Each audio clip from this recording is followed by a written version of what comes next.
Different types of data processing. 1. Real-time processing. It helps process data within seconds and is generally used for small data interpretation. Here, a constant flow of input and generation of output is made. Examples are radar systems, bank ATMs, etc. 2. Batch processing. This is mainly used to process large amounts of data. It is named so because, in this technique, data are processed in batches for accurate and fast interpretation of data. This is mainly used for repetitive data jobs like sorting, filtering, etc. 3. Online processing. In the case of online processing, the data is automatically provided to the CPU as soon as it becomes available.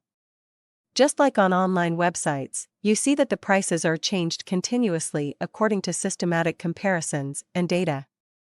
Here also, the data are continuously processed without fail. It is just the opposite of batch processing. It is used in areas like ticket booking systems, online sites, etc.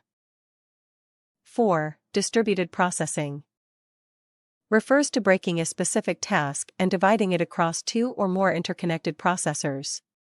Telephone and other cellular networks are the best example of distributed processing, which improves their performance by making each computer in the cluster handle a task simultaneously. 5. Multiprocessing. It refers to a process where a set of instructions is handled by two or more processors simultaneously. These processors process two or more parts of that same program for easy and systematic conversion of the data provided. That is why computers are called multiprocessors, as they can complete different tasks at the same time without errors. It saves time and process data in a faster way.